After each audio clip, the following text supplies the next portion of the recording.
Another closed campus, another doggy diner no longer accessible. Gary was disappointed, all the Oakland public schools having espousing closed campuses in 1955.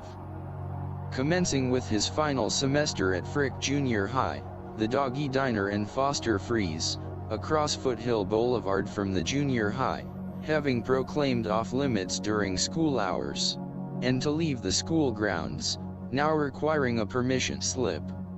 Frick compensating for the loss, by adding a cafeteria sandwich bar area, where hamburgers, French fries, milk, Coke, and sundry candy items could be purchased.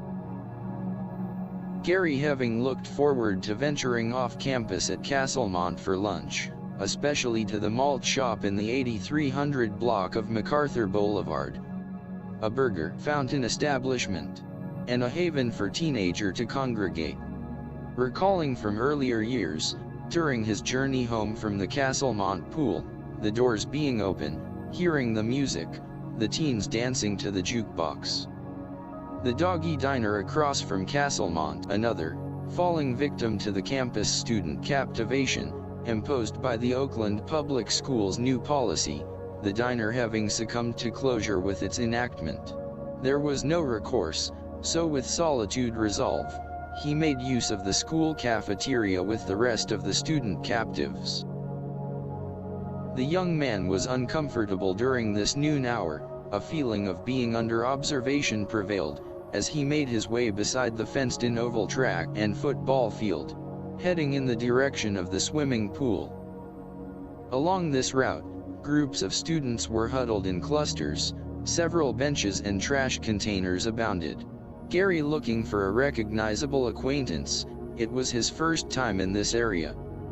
Across the way, an acknowledged figure was standing, grasping with his fingers the glowing pertinacity for his presence. Raising the fixture to his lips, the figure inhaled, followed by the clouded gray mist that exited from the cigarette. Gary halted, greeting his friend Dale Spady, having arrived at what was commonly referred to as the smoking alley.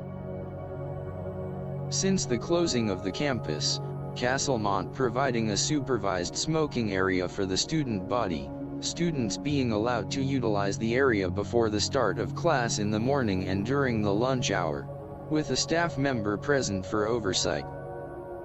The openness of smoking on campus concerned the teen.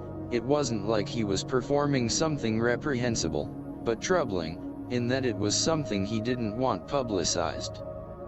This initial feeling began to lift upon recognizing the number of pronounced students, and members of the teaching staff, who acceded in the enjoyment of a cigarette. The association with the smokers endowed a sense of being a constituent with these affluent upperclassmen, but the youth knew the reality: this was all a pretense for justification. Gary was not aware of Castlemont's smoking policy until after his arrival, and the subject was never brought to discussion at home, or mentioned to his non-smoking friends, although this unspoken word had a silent publication. Gary concluding, "Accommodation sometimes dictates engagement."